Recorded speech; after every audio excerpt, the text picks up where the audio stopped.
17절까지 말씀 우리 제목 같이 읽겠습니다. 띠로 묶으면 넘어지지 않는다. 예, 이 제목으로 말씀 전하겠습니다. 자, 우리가 지난주까지 지성소 안에 있는 그 언약궤 그리고 그 위에 있는 속죄소를 살펴봤고, 그리고 성소 안에 있는 이 세 가지 성물 중에서 이제 떡상 살펴봤고요. 그 다음에 이제 등잔대를 살펴봤습니다. 그러면 이제 뭐가 남았습니까?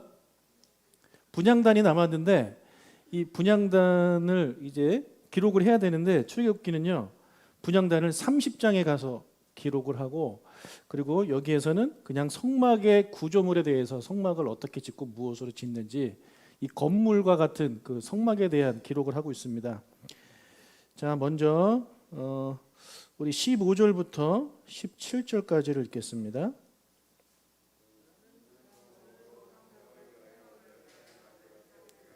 각 판의 길이는 10규빗, 너비는 1규빗 반으로 하고 각 판에 2촌씩 내어 서로 연결하게 하되 너는 성막 널판을 다 그와 같이 하라. 자, 먼저 우리 사진을 좀 볼까요? 자, 이 벽을 지금 말씀을 하고 있는데요, 이 조각목으로 만듭니다. 예, 조각목. 그래서 그 크기가 높이가 10규빗, 그리고 그 널판 하나가 1.5규빗, 그러니까 한 이 정도 되는 거죠. 이거를 이제 몇 개를 만드느냐, 여러분 기억나시는지 모르겠는데 성소의 길이가 몇 규빗입니까? 자, 쉬운 것부터 할게요. 지성소가 정사각형이면 정육면체인가요? 아닌가요? 정육면체죠. 예. 몇 규빗일까요? 쉬워요. 10규빗. 10규빗. 그래서 10규빗, 10규빗, 10규빗 이렇게 정육면체란 말이에요. 그러면은 그 앞에 있는 성소는요 어떻게 되냐면 이거보다 2배 넓어요. 그래서 20규빗이에요. 높이는 똑같고. 그러면 전체 다 합치면 몇 규빗입니까? 30이죠. 네, 30규빗이란 말이에요. 여러분 1.5규빗을 몇 개 있어야 30규빗이 나옵니까? 20개죠. 네, 20개. 자, 18절, 19절 읽겠습니다. 너는 성막을 위하여 널판을 만들되 남쪽을 위하여 널판 20개를 만들고 20 널판 아래에 은받침 40개를 만들지니 이쪽 널판 아래에도 그 2촉을 위하여 2 받침을 만들고 저쪽 널판 아래에도 그 2촉을 위하여 2 받침을 만들지며. 자, 이거 사진은 계속 띄워놔 주세요. 자, 여기 보면 18절에 남쪽이라고 나오는데요. 이게 왜 남쪽이냐면, 자, 성막은 문이 하나죠? 어느 쪽에 있습니까? 동쪽에 있습니다. 그래서 동쪽에서 들어와서 이제 성소가 나오는데, 그럼 남쪽이면 어딜까요? 오른쪽, 왼쪽 어딜까요? 왼쪽. 어렵나요? 왼쪽. 자, 동쪽, 서쪽, 그럼 어디? 이쪽이 북쪽이죠? 네. 그럼 남쪽이지 왼쪽입니다. 예, 지금 왼쪽 얘기를 하는 거예요. 그래서 널판 20개를 가지고 이렇게 붙이래요. 붙이는데 아까 17절에 보니까 각 판에 2촉씩 내어서 서로 연결해라. 이렇게 오목하고 볼록한 부분을 2개를 만들어 가지고 이게 끼라는 거예요. 예. 자, 그럼 반대쪽도 마찬가지입니다. 반대쪽 북쪽이죠. 자, 20절과 21절 읽겠습니다. 성막 다른 쪽 곧 그 북쪽을 위하여도 널판 20개로 하고 은받침 40개를 이쪽 널판 아래에도 2 받침 저쪽 널판 아래에도 2 받침으로 하며 성막 자, 아니요, 21절까지. 자, 남쪽의 그 길이와 똑같이 북쪽도 똑같이 해야죠. 그래야 이제 직사각형 나오지 않습니까? 그러니까 여러분 그 성소는요 뭐 생각하시면 되냐면 컨테이너 생각하시면 됩니다. 컨테이너 이렇게 길죠. 그런 식으로 이해를 하시면 되겠습니다. 자, 그래서 이제 남쪽과 서쪽 20개씩 총 40개가 이제 나오죠. 그리고 그 각 널판 맨 밑에는 은받침 2개씩이 들어가요. 2개씩. 근데 은받침 하나당 얼마 정도 쓰이냐면 한 달란트. 한 달란트 몇 킬로? 34kg. 그렇죠. 잘하시네. 자, 33kg, 34kg가 들어가는 거예요. 하나당. 그럼 지금 40개니까 총 80개 들어가는 거죠. 이제는 이제 저 끝에 서쪽이 남았습니다. 서쪽은 몇 개냐면 여러분 몇 개가 들어갈까요? 계산 한번 해보세요. 10규빗이에요. 10규빗. 하나당 1.5 규빗이에요. 그럼 몇 개 들어갈까요? 어렵나요? 자, 1.5 곱하기 2 하면 3이죠. 3 하면 9죠. 그럼 몇 개입니까? 6개죠. 네. 3 하면 9규빗인데 하나 그 1.5 규빗이니까 곱하기 2 해야죠. 그러면 이제 10규빗이니까 이쪽에 0.5규빗, 이쪽에 0.5규빗 남잖아요. 그래서 이쪽 양쪽에는 0.5규빗짜리를 이제 하나씩 답니다. 그러면은 총 8개가 나옵니다. 22절과 23절 읽겠습니다. 성막 뒤 곧 그 서쪽을 위하여는 널판 6개를 만들고 성막 뒤 두 모퉁이 쪽을 위하여는 널판 2개를 만들되. 자, 그러면 총 몇 개입니까? 8. 총 8개요? 남쪽, 북쪽, 서쪽 다 합치면 48. 48개가 나옵니다. 예, 48개. 뭐 중요하지 않아요. 예, 이거 시험 안 봅니다. 자, 이 48개 널판이 있는데 이 널판은 뭘로 만들었다고요? 조각목으로 만듭니다. 예. 여러분 성소에서 성막에 조각목이 쓰이는데 그냥 조각목만 쓰입니까? 항상 뭐가 칠해져야 되죠? 금이 칠해져야 되는 거예요. 예. 조각목은 사람이라고 말씀드렸어요. 그 조각목 사람의 금이 칠해져야 거룩해지는 거예요. 예. 조각목과 같은 우리에게 예수 그리스도의 보혈이 이제 씌워질 때 우리는 거룩해지는 것과 똑같다고 말씀을 드렸습니다. 자, 29절 읽겠습니다. 그 널판들을 금으로 싸고 그 널판들의 띠를 금고리를 만들고 그 띠를 금으로 싸라. 자, 그 널판들을 이제 금으로 이제 쌉니다. 그래서 지금 총 48개 널판이 연결이 됐어요. 그래서 얘랑 홈 2개씩 해가지고 조립을 했단 말이에요. 근데 이거 튼튼할까요? 튼튼할까요? 네. 튼튼하지 않죠. 뭔가 튼튼하지 않아요.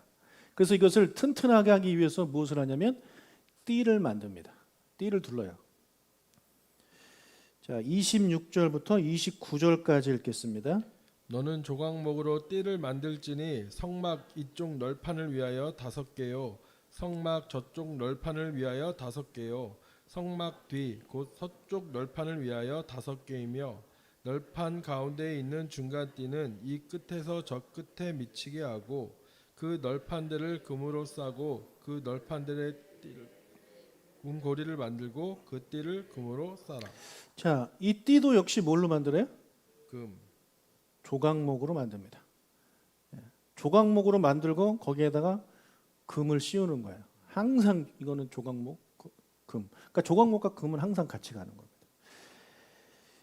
자, 그래서 이 널판지 그 널판 2개가 서로 연결이 돼 있을 뿐만 아니라 이것이 48개가 됐을 때 이것을 띠로 5개의 띠로 또 이렇게 감아 가지고 바람이 불어도 넘어지지 않도록 튼튼하게 만들려고 하나님 말씀하시는 거예요. 자, 이것이 우리에게 주는 교훈이 있죠. 자, 한쪽 면을 그냥 하나로 쫙 크게 만들고 이쪽도 하나 크게 만들고 이쪽도 하나로 만들면 총 3개면 끝나잖아요. 예. 근데 굳이 하나님은 48개를 쓰라고 했을까요?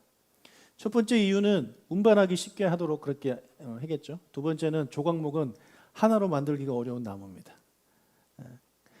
그런 이유로 그렇게 만들었지만 거기에 영적인 이유가 우리 담겨 있지 않겠습니까? 뭐겠습니까? 뭘까요? 예, 여러분 성막은 구약 시대의 성막은 신약 시대 때 교회를 미리 보여주는 것입니다. 예. 여러분 교회는요 조각목과 같은 사람들이 모이는 거예요. 예, 조각목과 같은 사람들이 모여요. 그 사람들이 서로 연결되는 거예요. 예. 서로 연결돼요. 그래서 하나의 교회를 구성해요. 이것을 바울은 우리 신체를 가지고 비유를 하죠. 각 지체가 하나가 돼서 하나의 몸을 이룬다. 그것이 교회다라고 아주 쉽게 설명을 하고 있습니다. 지금 성서가 우리에게 보여주고 있는 것이 그겁니다. 48개의 널판들이 모여져서 하나의 건물을 만드는 거예요. 자, 그런데 그것이 쉽지가 않아요. 여러분, 여러 사람이 모여서 하나의 공동체를 만들고 하나의 마음을 만든다는 것이 쉽습니까? 어렵습니까? 어렵습니다. 두 명만 모여도 싸우잖아요. 그런데 어떻게 이 많은 사람들이 모였는데 우리가 잘 지낼 수 있을까요? 이럴 때 필요한 것이 뭐냐면 바로 띠예요. 띠. 이 48개의 널판들이 움직이지 않도록, 바람이 불어도 흔들리지 않도록 잘 고정시켜 주기 위해서 하나님이 띠를 만들라고 하셨잖아요. 그 띠가 있을 때 이 성소가 넘어지지 않는 거예요. 우리 교회도 마찬가지입니다. 여러분, 교회는 건물 아닌 거 아시잖아요. 그죠? 우리가 교회예요. 우리 교회 공동체가 우리인데, 우리가 넘어지지 않기 위해서, 우리가 신앙생활을 하다 보면 마음이 맞지 않고 때로는 오해가 있어서, 때로는 시험에 들어서 누군가가 미워지게 되고 누군가가 싸우게 되고 누군가가 보기 싫어지는 일이 오잖아요. 그러면 교회 공동체가 흔들리는 거거든요. 사탄이 바람 후 불면 넘어질 수 있는 그런 상황으로 가는 거 아닙니까? 이런 일은 계속 일어나요. 그래서 이런 48개의 널판이 넘어지지 않도록 띠를 둘렀듯이 우리 교회 공동체에도요, 보이지 않는 띠가 필요합니다. 그 띠는 성경은 무엇이라고 말씀하고 있냐면 사랑이라고 말씀하고 있습니다. 골로새서 3장 14절을 읽겠습니다. 이 모든 것 위에 사랑을 더하라. 이는 온전하게 매는 띠니라. 예. 자, 교회가, 우리 교회 공동체 사람들이 넘어지지 않게 이렇게 붙잡아주는 띠는 바로 사랑 하나밖에 없습니다. 사랑하는 마음으로 용서하고, 사랑하는 마음으로 이해하고, 사랑하는 마음으로 덮어줄 때 그 교회 공동체가 건강해지고 넘어지지 않는 거예요. 여러분, 사랑이 빠져버리고 이제 의만 남는다. 그럼 어떻게 될까요? 성경은 많이 읽어가지고 무엇이 죄인지 무엇이 죄가 아닌지를 너무나도 잘 알아요. 그런데 사랑이 싹 빠져버렸어요. 그런 사람은 어떻게 되냐면 바리새인과 같이 되는 거예요. 뭘 잘못했는지 정확하게 알고 있어요. 당신 이거 잘못했어. 너는 이거 잘못했어. 넌 그렇게 살면 안 돼. 너 그렇게 신앙생활하면 안 돼라고 지적만 하게 되는 거죠. 그런 교회 공동체는, 사랑이 빠져버린 교회 공동체는 좀 무서운 공동체입니다. 서로 지적하고 얼마나 무서워요. 여러분, 제가 설교할 때마다 여러분이 저 지적하면 저 어떻게 설교하겠습니까? 목사님 자꾸 그따위를 할래요 이러면서 뭐 하면은 어떻게 하겠어요. 제가 옛날에 마스크랑 마이크랑 엄청 헷갈렸잖아요. 그래서 마스크를 마이크라고 할 때마다 자꾸 지적을 해가지고 내가 막 나 영어 왜 이렇게 못하지? 그래서 주눅이 들었는데, 여러분, 우리가 뭘 할 때마다 자꾸 지적하고 그렇게 하는 거 아니야? 그러면 안 된다고 말을 해준다면 그렇게 사랑이 없는 공동체에서 우리가 어떻게 신앙생활을 할 수가 있겠습니까? 여러분, 우리 교회는요, 죄인들이 모인 곳이에요. 그렇죠? 죄인들이 모인 곳, 조각목이 모인 거예요. 조각목에 그냥 금이 씌어져 있을 뿐이지, 조각목에 금이 씌어져 있다고 이 나무가 백향목이 되는 게 아니란 말이에요.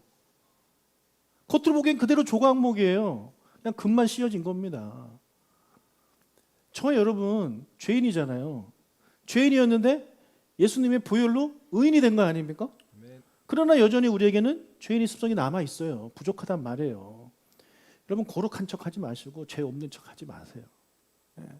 인정하세요. 근데 그것을 나만 인정할 것이 아니라 다른 사람도 인정해 줘야 돼요. 저 옆 사람도 인정해 줘야 돼요. 저 사람이 왜 저러는지 이해해 줘야 돼요. 사랑하는 마음으로 덮어줘야 되고, 그를 위해서 기도해 줘야 되는 것이 바로 사랑의 띠를 매는 행동들입니다. 이런 것들이 있을 때 교회가 무너지지 않게 되는 거예요. 그 교회는 사랑이 넘치는 교회가 되는 것입니다. 여러분, 우리가 나한테 잘해주는 사람, 나 좋아하는 사람을 사랑하는 건 아무나 한다고, 이방인도 한다고 예수님이 말씀하셨잖아요. 진짜 어려운 게 나를 미워하는 사람을 사랑하는 거고, 나를 불편해하는 사람을 사랑하는 거예요. 자, 만약에 서로 둘이 불편한데 한 명이 이 사람 불편해할 때 이 사람도 이 사람 불편해하면 그 두 사람의 공동체는 깨지잖아요. 근데 한 명이라도 사랑의 마음을 가지고 이 사람이 나를 불편할 때 다가가고 안아주고 덮어줄 때 그 공동체가 유지될 수 있는 거예요. 그게 지금 성소의 48개 널판을 둘러싸고 있는 띠가 우리에게 말씀해주고 있는 것입니다. 그 역할을 누가 해야 되냐면 하나님이 하시는 게 아니에요. 바로 저와 여러분 같은 사람이 하는 거예요. 이 띠를 만든 재료가 뭐라고요? 조각목이에요. 조각목이에요. 우리의 몫이라는 겁니다. 내가 누군가를 이렇게 미워하는 마음이 생겼을 때 하나님께 우리 보통 기도하실 거 아닙니까? 하나님, 뭐라고 기도하시나요? 그럴 때? 기도 안 하나요, 아예? 그 사람하고 관계 회복하고 싶은 생각조차 없어가지고 안 할 수도 있겠지만, 만약에 한다면 우리가 뭐라고 기도를 해야 되겠습니까? 오늘 지금 조각목이라고 배웠잖아요. 하나님, 제가 그 사람을 사랑할 수 있도록 성령님 도와주십시오. 그게 조각목 위에 금을 입히는 거예요. 이 띠가 100% 금이 아니에요. 하나님이 하시는 일이 아니고 하나님은 도와주시는 거예요. 뭐 여러분이 가정에서나 직장에서나 뭐 교회에서나 학교에서나 그 공동체를 계속해서 유지하기를 원하신다면 내가 노력해야 돼요. 근데 나 혼자 힘으로 하는 게 아니라 성령의 힘으로 그것이 가능한 것입니다. 그러니 성령님, 하나님 해결해 주세요라고 기도하지 마시고 하나님 제가 행동할 수 있도록, 제가 먼저 다가갈 수 있도록, 제가 먼저 찾아갈 수 있도록 성령님 도와주세요.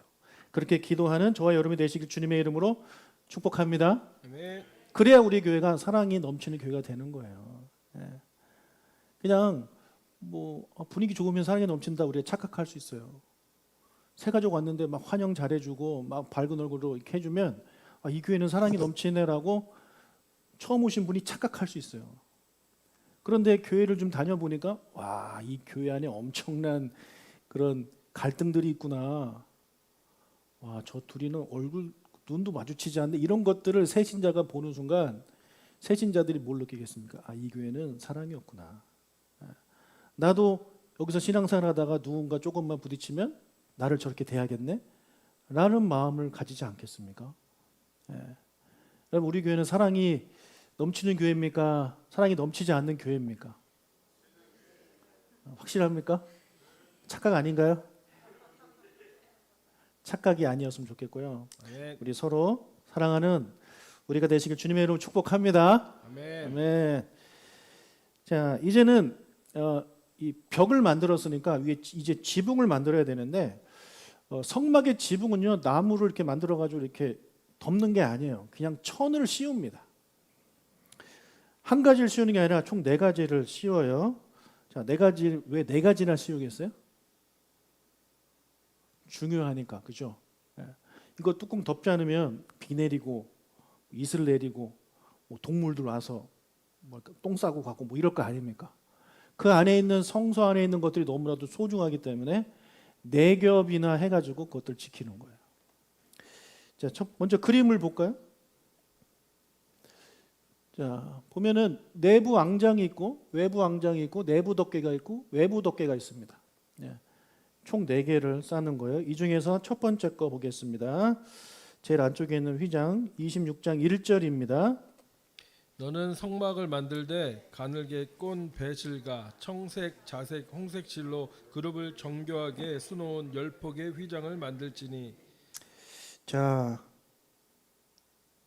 가늘게 꼰 배실과 청색, 자색, 홍색 실로 그룹을 정교하게 수를 놓은 휘장. 여러분 그룹이 뭐라고요? 천사입니다. 천사. 근데 그게 10폭이래요. 10폭. 그러니까 한 폭짜리를 10개 만들라는 거예요. 자, 우리 그림을 한번 볼까요? 이쪽에 있는 게 지금 총 10개죠. 그죠? 총 10개가 있습니다. 길이가 28규빗이고요. 이 폭이 4규빗이에요. 그리고 가운데 보면 그룹이 수가 놓아져 있죠. 그래서 일단 다섯 개씩 묶어요. 10개인데 5개씩. 그러면 5개씩 묶으면은 어떻게 되겠습니까? 길이는 28규빗에다가 이거는 20규빗이 되는 거예요. 28, 20. 이거 두 개를 이제 합치는데 두 개를 합치면 총 몇 규빗이 나올까요? 28, 40이 나오겠죠. 예. 아따 오늘 어렵다. 그러면 그림을 그려가면 쉬운데 머리로 하니까 어려운 거야. 자, 3절을 읽겠습니다. 그 휘장 5폭을 서로 연결하며 다른 5폭도 서로 연결하고. 자, 그래서 5개를 합치면 40규빗이 되는 거예요. 그런데 그 40, 그러니까 20, 20을 합칠 때 이때는 특별하게 뭘 해야 되냐면 금 갈고리 5개, 50개를 만듭니다. 5절과 6절을 읽겠습니다. 휘장 끝폭가에 고 50개를 달며 다른 휘장 끝폭가에도 고 50개를 달고 그 고들을 서로 마주보게 하고 금 갈고리 50개를 만들고 그 갈고리로 휘장을 연결하여 한 성막을 이룰지며. 자, 이게 지금 위에 씌우는 거잖아요. 여러분 그림을 잘 그려보세요. 여기 보면 설명이 나오는데, 자, 이 성소 입구에서부터 이제 시작을 해가지고 총 40규빗을 뒤로 쫙 밀면 성소 건물 자체가 몇 규빗? 30규빗. 높이가 몇 규빗? 10규빗. 더하면 몇 규빗? 40규빗. 그래서 40규빗을 만드는 거예요. 그럼 딱 맞죠? 이렇게 쭉 가서 떨어지는 거가 딱 40규빗입니다. 그럼 이제 옆으로 떨어질 거 아닙니까? 옆으로. 자, 10, 10이니까 다 합치면 몇 규빗? 30이 돼야 되죠. 근데 몇 규빗이에요? 여기는 28규빗.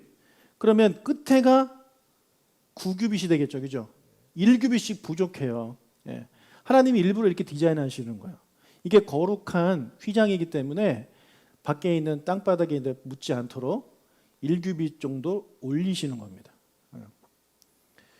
그런데 여기서 재밌는 게 있어요. 아까 5개를 묶어서 이것을 하나로 했다고 그랬잖아요. 그때 뭘로 그 가운데를 만들었다고요? 금고리. 예.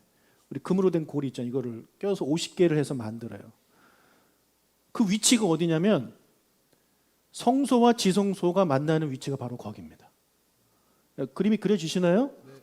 자, 성소가 20규빗이라고 그랬잖아요. 그다음에 지성소가 10규빗. 그러니까 20규빗짜리 하나를 딱 올려놨을 때 바로 거기가 지금 금고리 있는 곳이 지성소와 성소를 구별하는 그런 곳이에요.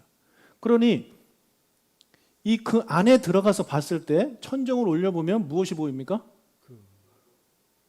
일단 뭐가 보이겠어요? 그룹들이 쫙 보이는 거야. 예, 그룹들이. 그룹은 천사라고 그랬죠? 아, 이곳에 하나님이 계시는구나를 알 수 있도록 제사장이 딱 들어갔을 때. 그리고 지성소가 시작되는 부분에 뭐가 있냐면 금들이 쫙 걸려 있는 겁니다. 자, 금은 무엇을 의미해요? 하나님을 의미합니다. 예, 하나님. 그러니까 이쪽부터는 하나님의 영역이구나. 그것들을 밑에서 봤을 때도 알 수 있게끔 그렇게 하나님이 이제 디자인을 하신 거예요. 자, 그럼 왜 하필 50개냐? 왜 하필 50개냐? 이게 그 너비가 폭이 28규빗이니까 28개로 하든지 아니면 곱하기 2에서 56으로 하든지 그럼 이게 맞을 텐데 왜 하필 50개로 했을까? 여러분 성경에서 50이라는 이 숫자는요 중요한 숫자입니다. 여러분 50 하면 떠오르는 절기가 있으시죠? 첫 번째가 희년 있고 두 번째가 오순절이잖아요. 오순절. 50년마다 모든 것이 완전히 리셋되는, 모든 것이 완전히 새로워지는, 회복되는, 원래대로 돌아가는 것이 이제 희년이거든.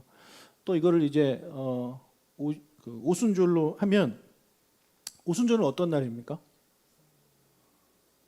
구약의 오순절에는 어떤 날이었나요? 그렇죠. 율법을 주신 날이에요. 구약의 오순절에는 율법을 주신 날. 신약의 오순절은 그 율법을 쓰신 저자인 성령님이 직접 오신 날. 그래서 이 오순절은 그 앞과 뒤를 연결하는 그런 날이에요. 그러니까 율법이 오기 전의 날과 율법이 시작되는 날을 연결시켜주는 그날이 오순절. 신약의 오순절도 마찬가지예요. 신약의 오순절은 예수님까지 했을 때 그 전에, 성령 오시기 전에, 그러니까 교회가 탄생하기 전에 그 시대와 성령이 오심으로 말미암아 교회가 탄생했는데 그 성령의 시대, 교회의 시대를 이어주는 게 바로 오순절이에요. 오순절은 그렇게 연결시켜주는 그런 날이란 말이에요. 그래서 아까 우리 뒤에 50, 그러니까 뒤에 그 5개짜리하고 이 안쪽에 5개짜리를 또 연결시켜 주잖아요. 그래서 50개를 달아주는 겁니다. 그래서 이 앞에까지는 여기 지성소가 시작되는 그 전에가 이제 20개 성소, 그리고 이 안쪽은 이제 지성소인데, 여러분 성소는 거룩한 곳이지만 지성소는 완전히 거룩한 곳이잖아요. 그래서 둘 다 하나님의 나라기는 한데 지성소는 완성된 하나님의 나라를 의미하고요. 성소는 그럼 뭘까요? 시작됐지만 완성되지는 않은 하나님 나라를 의미해요. 그래서 지금 우리는 성소의 시대에 살고 있는 거예요. 그래서 예수님이 다시 오시죠? 예수님이 누굽니까? 대제사장이잖아요. 그죠? 대제사장이신 예수님이 오심으로 이제 지성소의 시대가 열리는 거예요. 에덴 동산, 새 예루살렘 성, 하나님 나라가 온전히 임하는 그런 시대가 시작되는 것입니다. 그래서 그것을 연결시켜주는 의미이기 때문에 이 50개라는 숫자를 하나님이 이제 사용하신 거죠. 이것이 이제 첫 번째 그 휘장이고요. 그 위에 하나 더 있는데 뭐가 있냐면 염소털로 만든 게 있어요. 이것은 첫 번째 이거 청색, 자색, 홍색 실로 만든 것보다 조금 더 큽니다. 자, 7절부터 13절까지인데 이건 저랑 같이 읽으면서 한번 볼게요. 7절 읽을까요? 그 성막을 덮는 막 곧 휘장을 염소털로 만들되 11폭을 만들지며, 자, 뭘로 만들래요? 염소털. 그리고 몇 폭? 11폭. 아까는 몇 폭이었나요? 10폭. 그럼 한 폭이 더 늘었습니다. 그리고 8절 각 폭의 길이는 30규빗, 너비는 4규빗으로 11폭의 길이를 갖게 하고. 자, 아까는 폭의 길이가 몇 규빗이었나요? 28규빗. 그래서 양쪽으로 늘어뜨렸을 때 1규빗 남았죠. 근데 이제 30이 됐으니까 성막을 딱 씌울 수 있는 그 길이죠. 네. 안에 거는 거룩한 것이기 때문에 1규빗씩 남겨놨지만 그것을 보호하는 용도로 한 거기 때문에 땅에 닿아도 되는 거예요. 자, 이렇게 해가지고 11개니까 5개를 먼저 묶고, 그리고 또 6개를 묶어요. 그리고 그 5개와 6개를 또 묶어요. 그 둘을 묶을 때 이번에는 어떤 걸 쓰냐면 금이 아니라 놋을 씁니다. 놋. 자, 11절 놋 갈고리 신개를 만들고 그 갈고리로 그 골을 꿰어 연결하여 한 막이 되게 하고. 자, 그래서 이제 위에다 덮어놓으면 양쪽 남쪽 북쪽에 딱 떨어져요. 근데 이렇게 길이로 봤을 때 1규빗이 남잖아요. 그러니까 1규빗만큼 이 성소 입구에서 1규빗만큼 나와 있는 거. 마치 우리 그 어닝이 있듯이 그런 식으로 그렇게 함으로 완전히 이제 보호하게 되는 거죠. 자, 그런데 왜 이 두 번째 휘장을 염소털로 만들려고 했을까요? 하필 염소털, 염소 가죽으로 하게 했을까요? 1차적으로는 염소털로 만들면 이 보습이 방습, 보습, 보혼 이런 거에 탁월한 기능을 가지고 있기 때문이라고 합니다. 그런데 모든 성막엔 다 그렇지만 영적인 의미가 담겨져 있죠. 바로 그리스도의 속죄 사역을 보여줍니다. 여러분, 우리가 이제 절기들이 여러 개가 있는데 그 절기들 중에 퀴즈. 염소와 관련된 절기는 무엇이 있을까요? 이쪽에서 얘기해 볼까요? 대속죄일입니다. 대속죄일. 자, 대속죄일은 제사장이 한번 지성소에 들어가는 날이죠.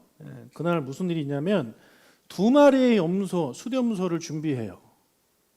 그래서 하나는 아사셀 염소라고 그래가지고 아사셀을 위한 것이고 하나는 하나님을 위한 것이에요. 그래서 이 아사셀 염소는 세상의 모든 죄를 짊어지고 광야로 보내버립니다. 광야로 보내버려요. 그리고 남은 이 한 염소는 제단에서 이제 하나님께 제물로 드려져요. 그리고 그 피를 받아가지고 대제사장이 지성소로 들어가는 거예요. 그러니까 염소는 대속죄일과 연관이 있어요. 그러니까 속죄, 우리의 죄를 용서해 주시는 그것과 연관이 있단 말이에요. 그래서 염소털로 만들게 하는 거죠. 그래서 신약에서 이 염소의 역할을 하신 분이 바로 우리 예수 그리스도 아닙니까? 그러니까 성막의 모든 부분은 영적으로 우리가 해석을 할 수 있는데 많은 부분이 다 예수 그리스도와 관련이 있습니다. 자, 이 숫염소 털로 만들어진 이 휘장이 그 안에 있는 청색, 홍색, 실색실로 만들어진 그것을 보호하잖아요. 예. 그런 역할을 이것이 하듯이 우리 숫염소처럼 희생하신 예수님께서 우리 하나님 나라와 우리의 자녀를 보호하신다. 그런 의미도 이제 담겨 있겠습니다. 자, 이 위에 이것들을 보호하는 덮개 두 개가 더 얹어져요. 14절 읽겠습니다. 붉은 물들인 수량의 가죽으로 막의 덮개를 만들고 해달의 가죽으로 그 윗 덮개를 만들지니라. 자, 수량의 가죽인데 무슨 색깔의 물을 들이래요? 붉은 물. 붉은 물. 여러분 원래 양은 무슨 색입니까? 흰색. 보통 흰색이죠, 그죠? 예. 흰색이잖아요. 근데 왜 흰색에다가 인위적으로 이렇게 붉은 물을 들이게 하셨을까? 그럼 이 붉은색은 무엇을 우리가 붉은색 하면 딱 떠오르는 게 뭡니까? 피잖아요, 그죠? 피. 예, 피. 그러니까 피가 물든 것처럼 보이게 되는 거잖아요. 그래서 이 붉은 물을 들인 수량의 가죽은 어린 양, 하나님의 어린 양 되신 예수님께서 우리를 위해 죽으셨다라는 것을 또 이렇게 미리 성막을 통해서 보여주고 계시는 거죠.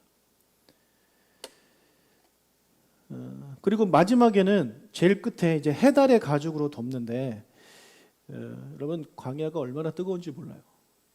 그러니 이 해달의 가죽이 워낙에 튼튼하대요. 그래서 그런 거를 가지고 덮어서 그 안에 있는 이 휘장들과 그 안에 있는 물건들을 보호하기에 정말 좋은 것이 바로 이 해달의 가죽이라고 합니다. 그래서 그렇게 이제 하나님 보호하도록 하셨습니다. 자, 그럼 이제 안으로 들어가 보겠습니다. 안으로 들어가면 성소와 지성소를 구분하는 휘장, 이게 일종의 문이에요. 그러니까 이런 벽이 아니라 그냥 천 하나가 딱 돼 있어요. 천 하나. 하나님이 계시는 곳과 안 계신 곳 그 차이가 그냥 천 하나인데, 자, 사진부터 보면, 예, 저렇게 역시 또 누가 이렇게 서 있습니까? 그룹이 서 있습니다. 그룹. 자, 31절부터 33절까지 읽겠습니다.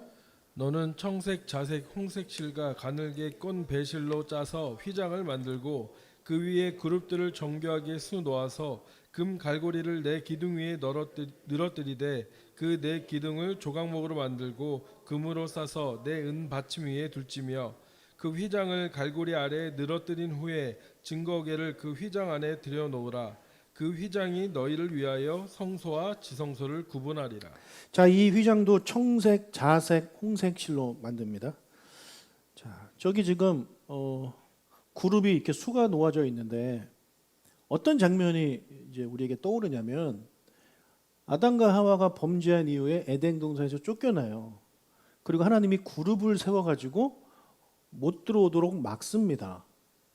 그러니까 하나님 나라에 들어오지 못하도록 지키는 역할을 그룹이 했는데 마치 그 모습과 같죠.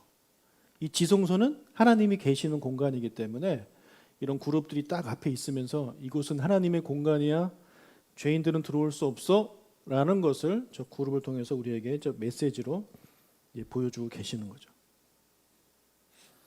자, 이제 마지막으로 우리 이제 성소의 문인데요. 성소의 문도 이 휘장으로 되어 있습니다. 34절부터 저랑 같이 읽을까요? 34절. 너는 지성소에 있는 증거계 위에 속죄소를 두고, 자, 이건 이제 지성소 얘기입니다. 이제 좀 나오면 그 휘장 바깥 북쪽에 상을 놓아. 자, 북쪽에 놓은 상은 뭘까요? 이게 무슨 상이에요? 떡상입니다. 자, 북쪽이니까 들어가서 오른쪽입니다. 이쪽에 떡상이 있는 거예요. 그리고 남쪽에는 뭘 놓으래요? 등잔대. 지난주에 배운 거. 등잔대를 놔서 서로 마주보게 하는 거예요. 그래서 그 등잔대가 무엇을 비추는 거예요? 떡상을 비추는 거예요. 그 떡상, 정확히 말하면 떡상 위에 있는 떡, 임재의 떡을 비추는 것입니다. 그리고 36절에 청색, 자색, 홍색 실과 가늘게 꼰 베이실로 수놓아 짜서 성막 문을 위하여 휘장을 만들고, 저 밖에 문을 휘장으로 만드는 거죠. 그래서 이렇게 치고 들어갈 수 있게끔. 그 앞에 기둥을 이제 5개를 만드는데요. 그림 보면은 기둥이 5개 있죠? 저거 뭘로 만들었을까요? 어떻게 알았어요? 조각목이에요. 조각목이고, 조각목에다가 뭘 쌌을까요? 금을 쌉니다. 그렇게 해서 이제 성막, 그러니까 성막들까지 합치면 그게 다 성막인데, 성소, 지성소, 일종의 건물이라면 건물이라고 할 수 있는 그 건물에 대한 설명을 이렇게 이제 했습니다. 자, 여기서도 36절 보니까 청색, 자색, 홍색 실로 만들었습니다. 이게 계속해서 나와요. 청색, 자색, 홍색 실. 성소 지붕에도 나오고 지성소 문에도 있고 성소 문에도 있고, 나중에 대제사장이 입는 옷 중에 에봇이라는 옷이 있는데 그 옷도 청색, 자색, 홍색 실로 만듭니다. 그 수많은 색들이 있는데 왜 하나님은 청색, 자색, 홍색 실로만 이렇게 만들려고 하셨을까요? 의미가 있겠죠. 청색은, 우리 청색하면 뭐가 떠오릅니까? 하늘이 떠오르죠. 하늘. 그래서 이제 청색인데, 이것이 성경에 따로 때로는 남보라색이라고 이렇게 표기도 돼요. 남보라색. 그러니까 하늘에 계신 하나님, 우리 하나님을 상징하는 그런 색깔이라고 보시면 되겠습니다. 그리고 자색은 자주색. 이것은 왕족, 귀족들이 입는 옷의 색깔입니다. 아무나 못 입습니다. 비싸가지고 만들기 어려운 옷이에요. 색깔이에요. 그래서 이것은 하나님이 왕이시다. 그걸 우리에게 보여주고 있는 것이고. 자, 홍색이 있는데, 홍색은 뭐 빨간색이라 볼 수 있겠죠. 근데 성경에는 그것을 다르게 진홍색, 주홍색 뭐 이렇게 번역이 됐어요. 자, 이사야 1장 18절을 제가 읽어보겠습니다. 여호와께서 말씀하시되 오라 우리가 서로 변론하자. 너희의 죄가 주홍 같을지라도 눈과 같이 희어질 것이고 진홍같이 붉을지라도 양털같이 희게 될 것이다. 그래서 이 홍색은요, 홍색, 이 빨간색은 무엇을 상징합니까? 이 본문에서는 죄를 상징해요. 죄. 우리가 순수한 거는 흰 눈이고요, 흰색이고, 죄는 빨간색이에요. 우리 보통 죄하면 검은색 이렇게 막 생각이 되는데 성경에서는 이 죄를 빨간색으로 이렇게 표현을 하고 있습니다. 그런데 이 홍색이라는 단어가 히브리어로 이 톨라인데, 같은 단어인데 뜻이 하나 더 있어요. 벌레라는 뜻을 가지고 있어요. 톨라인데 톨라가 홍색이라는 뜻도 있고 벌레라는 뜻도 있어요. 그러면 벌레가 어떤 의미입니까? 구약에 이것이 쓰일 때 어떻게 번역되냐면 지렁이 같다, 뭐 구더기 같다 이렇게 표현해요. 욥이 자기 자신을 지렁이 같다 이렇게 표현하거든요. 자기가 뭐 지렁이처럼 날씬하다는 얘기입니까? 어떤 의미일까요? 나는 비천한 존재라는 거예요. 비천한 존재. 그래서 홍색은 그런 의미도 가지고 있어요. 죄의 색깔이면서 비천함을 상징하는 그런 색이에요. 좋은 색이 아니죠. 보기에는 이뻐 보일지 모르겠지만 좋은 색이 아니에요. 근데 이건 역시 누구를 나타내고 있냐면 바로 예수 그리스도를 나타내고 있습니다. 예수님께서 우리의 죄를 해결하시기 위해서 죄인이 아니신 분이 모든 죄를 십자가 위에서 다 그분 몸에 다 담으시죠. 그리고 그 누구보다도 비천한 존재가 되십니다. 그래서 십자가에 매달렸다는 얘기는요, 정말 저주받은 사람이나 십자가에 매달리는 거예요. 정말 비천한 사람. 그래서 이 두 가지가 동시에 적용됩니다. 예수님에게. 그래서 여기서도 이 홍색실은 또 예수님 말이에요. 그래서 이 청색, 자색, 홍색실을 합치면 이것도 역시 예수님을 나타내는 거예요. 이 하늘을 만드시고 저 하늘에 거하시는 우리 왕이신 예수님께서, 그런 왕이신 예수님께서 우리를 위해서 비천한 존재가 되어 주셔서 이 땅에 오셔서 모든 세상의 모든 죄를 다 그분 몸 안에 담으시고 우리의 죄를 해결해 주셨다. 이것을 청색, 자색, 홍색 실을 통해서 성막 곳곳에 하나님이 넣어 주셨습니다. 네. 그러니 우리가 이 성막을 알수록, 성막을 공부하면 공부할수록 이게 정말 예수님이 나중에 오셔서 무슨 일을 하시고 어떤 분이신지를 알 수 있게 되는 거죠. 우리는 예수님 이후에 성경을 보고 있어서 이렇게 쉽게 이해를 할 수 있겠지만 그 당시에 이 성막을 만들고 성막 옆에서 살았던 사람들은 그 뜻을 몰랐을 거예요. 그죠? 그러니 우리는 얼마나 감사해요? 네. 어릴 때는 그런 게 참 부러웠습니다. 진짜로 이스라엘 사람을 태어났으면 그 성막도 보고 성막 위에 막 구름이 있고 불도 있고 법궤 막 돌아다니는 거 보고 얼마나 좋았을까라는 생각을 하는데, 조금 생각해 보면 그냥 뭐 멋있었을지는 모르겠지만 아무 뜻도 모르고 이해를 못하고 저게 도대체 무엇을 상징하는지도 모른 채 그냥 와 했다면, 우리는 비록 그것을 직접 보지는 못했지만 그것이 무엇을 상징하고 어떻게 성취됐고 그 성취된 것이 우리에게 어떤 영향을 끼치는지 우리는 다 알고 있잖아요. 그래서 그런 의미에서 구약시대 때 성막과 함께 살았던 사람들보다 우리는 더 복받은 사람이 아닐까, 그런 생각을 하게 됐습니다. 여러분들 그렇게 생각하시나요? 자, 오늘은 뭐 설교라기보다는 약간 좀 강의에 가까운 그런 말씀을 드렸습니다. 다음 주에 다 잊으셔도 괜찮습니다. 한 가지만 기억합시다. 성소, 성막은 다 대부분 뭘로 만들었는데 거기다 뭘로 씌워졌다? 조각목과 금. 그것만 우리 기억해도 은혜 받기 충분합니다.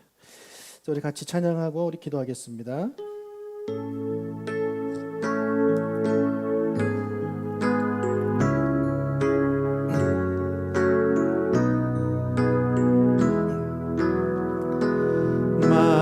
마당에 와 내 주께서 왜 고쳐